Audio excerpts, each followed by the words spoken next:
ایران اور پاکستان مجرم کون بائی اسلیم صافی۔ ایران اور پاکستان کے تعلقات کو دو ادوار میں تقسیم کیا جا سکتا ہے، ایک امام خمینی کے انقلاب سے قبل کے ایران پاکستان تعلقات اور دوسرا بعد از انقلاب کے تعلقات۔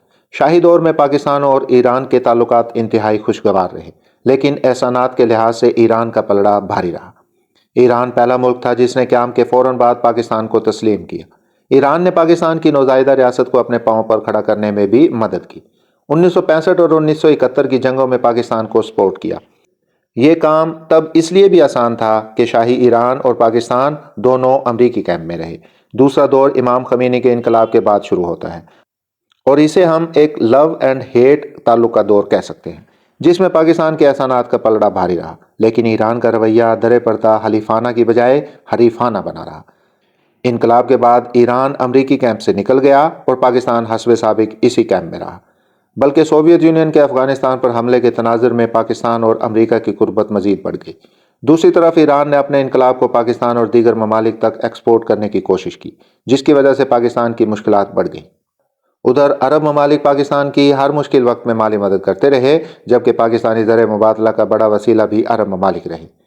اس تناظر میں پاکستان کو مکمل طور پر عرب بلاک میں جانے کا جواز بنتا تھا، لیکن پاکستان نے عرب ممالک اور ایران کے ساتھ تعلقات میں توازن کو برقرار رکھا۔ لیکن ایران سعودی عرب کے ساتھ اپنی پراکسی وار پاکستانی سرزمین پر لڑتا رہا، جس کی وجہ سے پاکستان میں فرقہ واریت کو ہوا ملتی رہی۔ دوسری طرف پاکستان عراق ایران جنگ میں نہ صرف غیر جانبدار رہا، بلکہ دام درم سخنے ایران کی مدد بھی کرتا رہا۔ ایران کے امریکہ کے ساتھ سفارتی تعلقات ختم ہوئے تو پاکستانی سفارتخانہ ایران کے لیے رابطے کے مرکز کے طور پر استعمال ہوتا رہا، لیکن ایران نے ان احسانات کا جواب کبھی بھی احسان کی صورت میں نہیں دیا۔ دونوں ممالک کے درمیان ایک بڑی وجہ تنازع افغانستان بھی بنا رہا۔ اگرچہ دونوں ممالک مجاہدین کو سپورٹ کر رہے تھے، لیکن سعودی عرب اور پاکستان کی زیادہ امداد افغانستان کے سنی اور پشتون تنظیموں کو، جبکہ ایران کی فارسی بولنے والے اور ہزارہ تنظیموں کو ملتی رہی۔ سوویت یونین کے انخلاء کے بعد سے ایران افغانستان میں پاکستان کے مقابلے میں انڈیا کا پارٹنر بن گیا۔ افغانستان میں پاکستان کی سپورٹ سے طالبان کی حکومت برسر اقتدار آئی تو ایران انڈیا کے ساتھ مل کر شمالی اتحاد کو نہ صرف سپورٹ کرتا رہا، بلکہ ایک موقع پر تو اس نے طالبان کے خلاف اپنی افواج بھی افغانستان کے بارڈر پر جمع کر دی۔ لیکن پاکستان کوشش کرتا رہا کہ طالبان ایران کے خلاف کوئی اقدام نہ کرے۔ پاکستان پر ایران کے ایٹمی پروگرام میں سپورٹ کا الزام بھی لگتا رہا، اور جب مغرب کی طرف سے دباؤ آیا تو ایرانی حکام کی طرف سے IAEA کو بتایا گیا کہ پاکستان نے ان کے ساتھ تعاون کیا۔ حامد کرزئی اور اشرف غنی کی حکومت میں اگر انڈیا افغان سرزمین کو پاکستان کے خلاف استعمال کر رہا تھا تو وہ سب ایران کے تعاون کی مرہون منت تھا۔ ان دونوں حکومتوں میں افغان میڈیا امریکہ سے زیادہ ایران کے زیر اثر رہا اور وہاں سے پاکستان کے خلاف مسلسل زہریلا پروپیگنڈا ہوتا رہا۔ لیکن جب طالبان دوبارہ فاتح بن کر افغانستان کے حکمران بنے تو پاکستان نے کوشش کی کہ طالبان اور ایران کے تعلقات خوشگوار رہیں، اور اب کی بار اگر دونوں کے مابین تناؤ نہیں تو اس میں پاکستانی کوششوں کا بھی بڑا دخل ہے۔ لیکن افسوس کہ ایران کا رویہ نہیں بدلا۔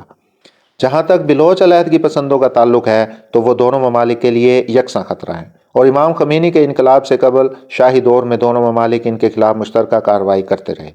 لیکن اب صورتحال یوں بدلی ہے کہ ایران ایرانی بلوچ عسکریت پسندوں کو تو کچلنا چاہتا ہے، لیکن پاکستانی بلوچ عسکریت پسندوں کو طاقتور بنانا چاہتا ہے۔ اس تبدیلی کی وجہ سی پیک اور انڈیا کے ساتھ اس کی قربت ہے۔ ایران سمجھتا ہے کہ سی پیک کی کامیابی کی صورت میں اس کے چابہار کی اہمیت ختم ہو جائے گی، اس لیے وہ پاکستانی بلوچ عسکریت پسندوں کو اپنے سیف ہاؤسز میں رکھتا ہے۔ گلزار امام شنی تسلیم کرتے ہیں کہ وہ ایران کے سیف ہاؤس میں رہے، اور دوسری طرف انڈیا کے کلبھوشن یادیو جیسے کرداروں کو اپنی دستاویزات کے ساتھ پناہ دیتا ہے۔ ماضی میں پاکستان جند اللہ کے درجنوں اہلکاروں کو گرفتار کر کے ایران کے حوالے کر چکا ہے، لیکن ایران کی طرف سے پاکستان کو مطلوب افراد کبھی پاکستان کے حوالے نہیں کیے گئے۔ ماضی میں ایران الزام لگاتا رہا کہ جند اللہ کے سربراہ عبد المالک ریگی پاکستان میں رہتے ہیں، لیکن جب وہ گرفتار ہوئے تو ایک عرب ملک جا رہے تھے اور ان کے ہاں سے افغان حکومت کے ٹریول ڈاکومنٹس برآمد ہوئے۔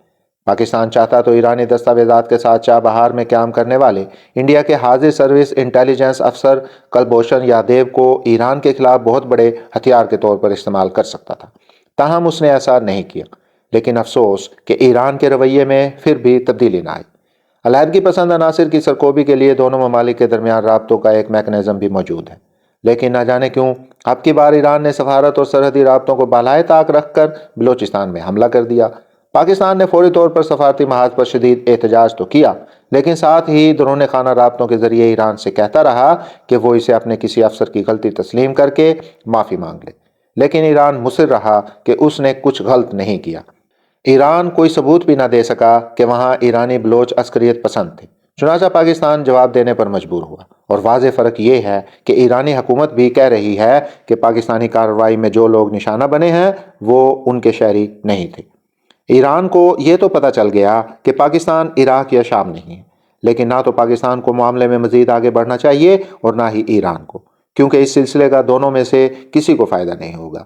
فائدہ ہوگا تو صرف اسرائیل کا ہوگا اور نقصان ہوگا تو صرف فلسطینیوں کا ہوگا، کیونکہ ایک تو غزہ کے معاملے سے توجہ ہٹے گی اور دوسری طرف فلسطینیوں کے حامی دو ممالک کی توانائیاں اسرائیل کے بجائے ایک دوسرے کے خلاف صرف ہوں گی۔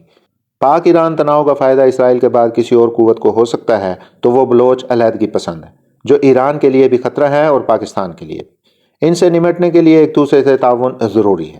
ایران اگر باہمی طور پر پاکستان کے ساتھ معاملے کو حل نہیں کر سکتا تو دونوں ممالک چین کی ثالثی میں کوئی مشترکہ لاہ عمل تشکیل دیں۔